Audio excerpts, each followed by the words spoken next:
Hi guys, my name is Cherita and I'm the most positive person you'll ever meet. I guarantee it. We are singing to our love. My channel is called Cheritaisrandom because, well, I'm a very random type of person. I have a lot to talk about, which leads me to having a lot of different topics on my channels. So what I've been doing is I've been trying to implement new series to help keep my channel organized. Since today is Tuesday, I'm going to open up a brand new series called Cheer Talk Tuesdays. If you guys don't know, cheerleading is a huge part of my life. I'm very passionate about it. I do have a lot of cheer information to discuss. So once a week, I will be getting on here talking not about competitions, but what's going on in the cheer world. So for my first Cheer Talk Tuesday, I'm going to be doing kind of a ranty type video. I'm not going to be talking about just one specific thing, but it's just a lot of things that are going on in the cheer industry right now. If you guys are interested in this video, go ahead and keep watching. Before I get started, make sure you guys are subscribed to my channel for new content at least every week. Also, do not forget to link up with me on my social media. All of that information will be in the description box. So let's get started. So let me explain what kind of set me off for this rant. USASF just put out a new division. It is the extra small co-ed division. Some of us may be aware that there's already a small, medium, and large for co-ed and all-girl. But now there's an extra small for co-ed divisions. This made me upset because it seems like USASF is now catering to teams that happen to have 1 to 2 males when they could easily be put in the small division. The way that the scoring system is set up, there is a co-ed stunt quantity chart that these teams have to follow that's dependent on how many males are on the team. So a team that has 1 male isn't expected to do the same amount of co-ed stunts that a team with 4 males. So I don't understand the reasoning for this extra small division. The only thing that I can think of is money. And that's kind of the gist of my rant, is USASF and varsity are so focused on money right now that they're literally tearing down the integrity of our sport. What I don't understand is how every single team in the world is a national champion. Oh, actually I do know, because every single event producer has their own nationals. If you guys look at college cheer, there's really only one nationals, and that's UCA nationals. So if you're a national champ, like, you are a national champ, you are the UCA national champ. How come USASF is allowing all of these event producers to hold a nationals? I don't think there's anything wrong with separate event producers. I think USASF should put a cap on which event producers are allowed to hold nationals. Because you can be an NCAA national champ, you can be a Jam Brands national champ, you can be a Jams national champ. There's so many different event producers out there. You can find a very small event that nobody has ever heard of and compete at that competition and be a national champ. To everybody outside of the cheerleading world, it sounds amazing. But if you really look at the big picture, if everybody is a national champ, it kind of takes the validity out of being a national champ. Another thing that bothers me is how varsity is monopolizing our entire industry. And they're doing it because of one competition.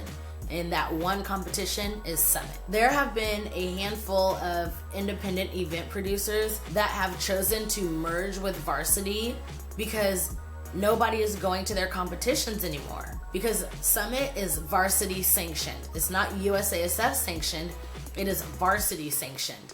Therefore, if these independent event producers are not part of varsity, they cannot give out Summit bids. And right now, everybody is dying to get that Summit bid. So teams are not gonna go to a competition if Summit bids are not being handed out. The newest one, GSSA, just merged with varsity. And I don't know if you guys know, but GSSA holds the Super 6 competition, which maybe like 3 years ago, Super 6 used to be the most exciting competition, one of the most exciting competitions to go and watch.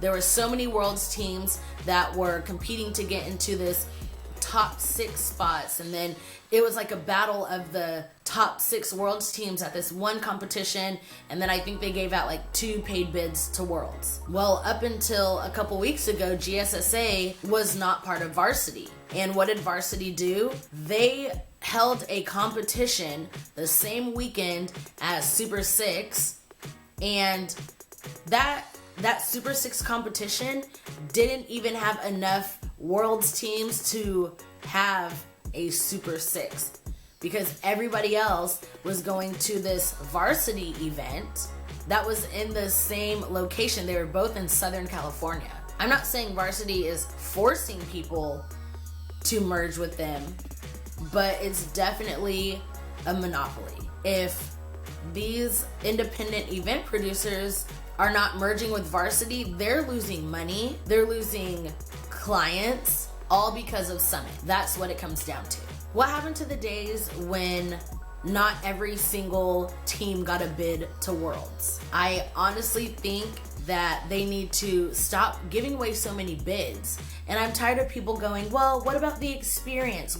People want to experience Worlds. Okay, if you want to experience Worlds, get a ticket and go watch Worlds. Because if everybody is allowed to compete at Worlds, then what does that say? Like, I want to experience the Olympics as a gymnast, but I'm not good enough. Therefore, I'm not going to just because I want to, or because I want to experience it. That's not how other sports work. And to be completely honest, I think there needs to be a set score that teams need to get in order to qualify for Worlds. If you go to a competition and there's 5 Worlds teams, they're giving out 2 full paid bids, but the top 2 teams are scoring 85s and 87s. Why should they get a full paid bid to Worlds? Why? Save those bids for other teams. Save those bids for teams that are scoring in the 90s. Like, I honestly think you need to get at least a 90% in order to get a bid to Worlds. That way, teams are going to be forced to work harder. Teams are going to be forced to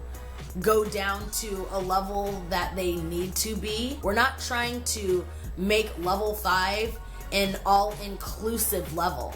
Anybody can be a cheerleader, but not everybody can be a level 5 cheerleader. I can be a singer, but that doesn't mean I'm gonna get a record deal. I just feel like varsity is catering to bad gym owners that are making poor decisions for their athletes.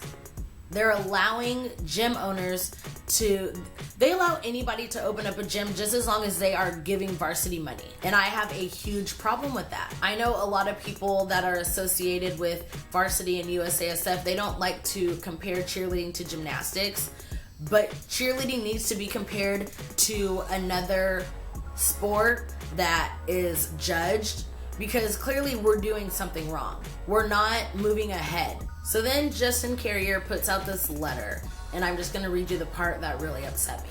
Achieving a perfect score in tosses will no longer require a squad toss. While there may still be an exception of including tosses in your routine, a squad toss by your entire team will no longer be necessary to max out tosses. So basically what you're telling me is you're allowing athletes on a lower level to be competing on a higher level. That you're including people that do not need to be on a level 4 team or a level 3 team because of basket tosses. Really? All this is doing is taking the validity out of our sport. It's literally tearing our sport down, and this is all because of money. And if it's not, if I'm wrong, let me know. Please let me know if I'm wrong. So that is my little rant about how All-Star Cheer is going right now. I'm definitely not saying that I'm giving up or quitting or I've lost my passion for the sport, because I haven't and I won't. And if anything, this is gonna push me to further myself into the professional side of All-Star Cheer. Let me know what you guys think in the comments below. If you guys enjoyed this video, make sure you give it a thumbs up. That helps me out a lot. Thank you so much for watching. Have a positive and love-filled day. Bye.